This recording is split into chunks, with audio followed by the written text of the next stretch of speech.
All right, guys, here we go. So we're going to do section 11.6. It's part 1, so there's only a few things. I don't think it'll take you very long to do this assignment. We're going to be talking about circular functions. Basically, it's any function that relates to the unit circle. So circular, that's the whole idea behind circular. How circular functions become periodic functions. So how there's a certain length or period to them. And then using circular functions to behaviors to solve equations. So there's 3 examples I'm going to give you. You can do the guided practice number 1, number 2, and 4A and 4B, and there's your answers. So if you try them, you can check them out. Those are your answers for number 1, answer for number 2, and answer for number 4A and 4B. That's negative here too, by the way, guys, sorry. Negative root 2 over 2. So if you want more practice, I'll ask you on the video if you did them and if you got them right. So if you want to try them, you can. It's not mandatory, but if you need some more practice, there they are. All right, so let's just talk about circular functions. So this is a quick review. Circular functions, don't forget, we have 0 and 0. A good idea right now would probably be to stop the video and then copy this down, so if you want to. And then we have a radius. Doesn't matter, whatever radius it is, that's what's R. So as we work our way around, all of this is R. This is R. If I draw it over here, this is R, even though I have a horrible circle. But the idea is that the radius always stays the same. When I draw the radius on anywhere but the axes, remember this is the y-axis, this is the x-axis, okay? It forms a hypotenuse, or what's called the terminal side. So this is the terminal side of the angle theta, terminal side. It stops right there. That's R, which is the same thing as hypotenuse. Well, if I draw a triangle straight down, I have an x value. I move over my x value, and I go up my y value. Well, in the unit circle, or in circular functions, it becomes a pattern that has to do with right triangle trigonometry. The x value on this one is always my x value divided by my radius. My y value is always my y value divided by my radius. And what ends up happening is you get a pattern that says point P, your x value and your y value are the same as cosine of theta and sine of theta. This is why. If we start here, opposite over hypotenuse, opposite over hypotenuse. If we start here, adjacent over hypotenuse, adjacent over hypotenuse. So that's why on unit circles only, on circular functions, your cosine is your complete x value and your sine is your y value. So if we look at it this way, this is the terminal side of the angle, and if I draw my unit circle, here's my x, here's my y, here's my center, 0, 0, and I look at this and go, okay, I'm just going to draw this right now. So I went over my x value here, so I'm going to draw this. They're both positive, so I'm in quadrant 1, and then I'm at root 7 over 4 and 3/4. When it comes to circular functions, my x value is my cosine and my y value is my sine. So if I wanted to know what the cosine is, the cosine of theta, this is theta, is equal to root 7 over 4. The sine of theta is equal to 3 over 4. Sine of theta is the same as y. 3 over 4. Remember, it only works this way in a unit circle or in a circular function. And then you can look at it and go, okay, well, how can I find the other trig functions? Well, let's just extrapolate this out, so it may help some of you as a quick review. I know that since this is cosine, this is adjacent over hypotenuse. This is opposite over hypotenuse. Well, let's label it. Opposite is 3, hypotenuse is 4, and adjacent is root 7. So now I've got all my sides of a triangle, and we can use SOHCAHTOA to find out anything we need. So that's how you use circular functions to find the terminal side of theta at point P. As long as it states it's circular, you have that idea, okay? That you can create your triangles, and it gives you the information that you need. So if you wanted to try it, try number 1 to see if you get the answers right, and we will move on to the next piece. I'm going to go ahead and leave this up here. So I'm going to erase part of this here, guys, and I would just erase most of that right there. There we go, I'll redraw it. I would go ahead and get out your unit circle, and we'll kind of look at some things. So if I look at the unit circle, this is 0, this is pi over 2, this is pi. If you're not sure what I'm talking about, get out your unit circle. This is 3 pi over 2, and this is 2 pi. So it goes around in a circle, and it repeats itself. 0, pi over 2, pi, 3 pi over 2, 2 pi. Then it just keeps repeating itself over and over again. That's the idea of a circular function. So the question is when you're looking to find a period, it's how long. So we're talking about the x-axis. Does it take to repeat one cycle? So I'm going to look at it this way. Let's just take our values here, 0 and 1, and let's do, oops, sorry, this is 1 and 0, 1 and 0, this is 0 and 1, this is negative 1 and 0. If you look on your unit circle, you'll see what I'm talking about. And this is 0 and negative 1, and then we're back to 1 and 0. Now, I'm going to do it for a relationship for cosine only. Now remember, cosine is the x values. Do I have my red one? No, I don't. I don't know what I did with it.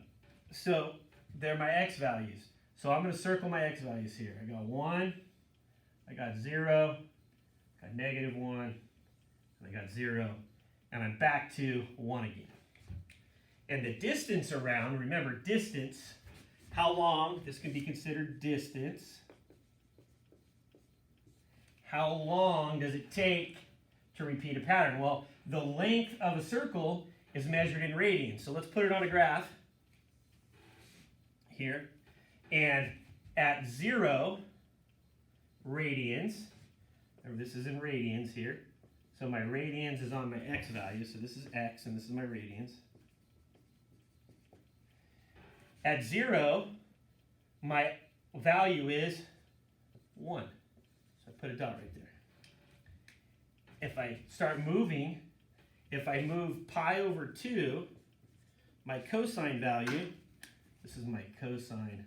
So my y-axis is my cosine value. So when I move from here to here, it's 0. And then if I move from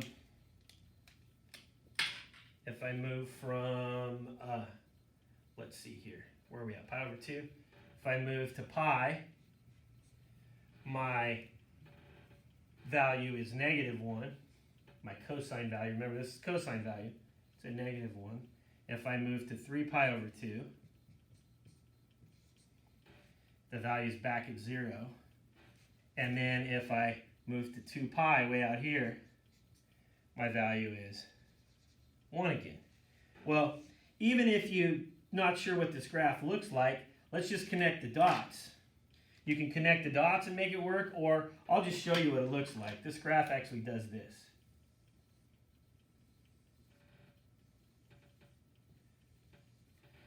The graph looks like that. Well, if I go past this again, I go back down to 0.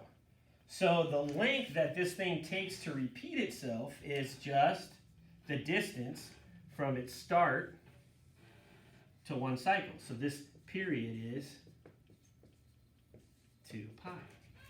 It's 2 pi long. How long on the x-axis does it take to repeat one cycle? One cycle is around the circle once, and it starts to repeat itself. One cycle, 2 pi long. So let's just take real quick the example in your book. I believe looks like this, and then goes like that here, goes up, goes like that here, goes up. All right, so that's that. Let's see what if we got 1, and we got -1, and then we've got pi over 2, pi, 3 pi over 2. So this is pi over 2, this is pi, and this is 3 pi over 2. So let's look at it in length. Remember, x-axis. The period or the length is always on the x-axis. So if we start at 0, I go down, flat, up, down, flat. Well, more than likely we're going to go up. So when does it start to repeat itself? I go down, I go flat, I go up, I go down again. So it starts to repeat itself right here. So the distance it takes to repeat itself is 1 pi. So my period is 1 pi, is equal to pi. That's what we're talking about when it comes to period. So check out number 2, period. That's your answer. See what you guys come up with. All right, so here's our last thing, guys. We're going to use the idea that it's circular to solve some equations. So let me take cosine, let's just do the sine of 11 pi over 4.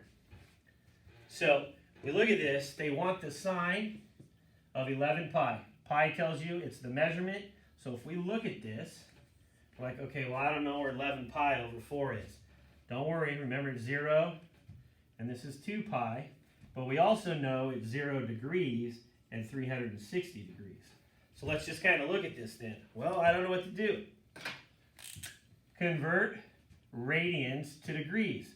So we're going to times this by 180 over pi. Do a little bit of math here.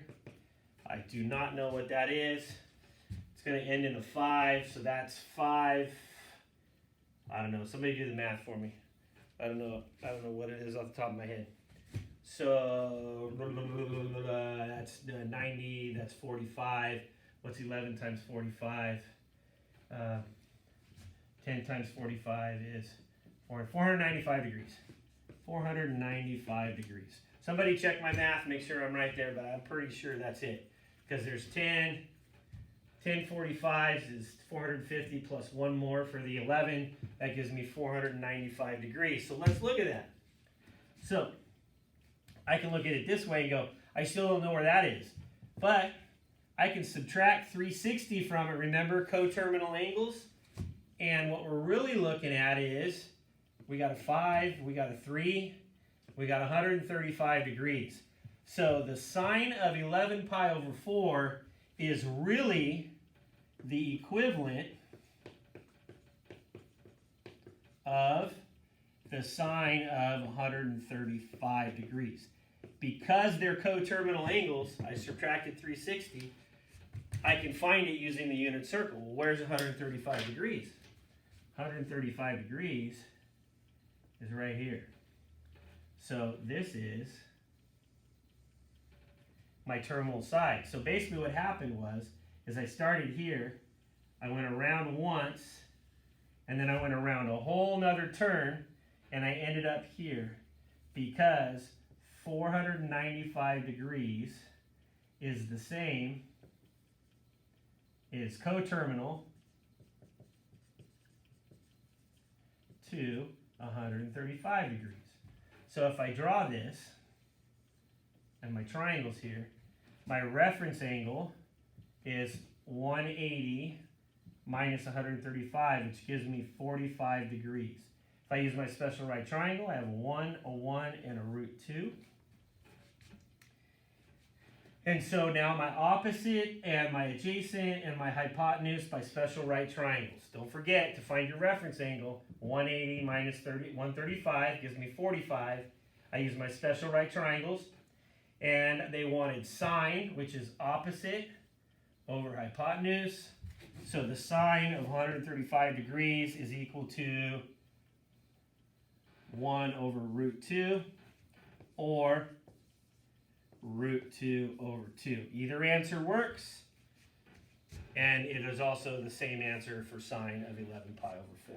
So don't forget to turn them into degrees. Don't forget to subtract to find your coterminal angles, or add depending on what you have to do. And then after that, apply your reference angle.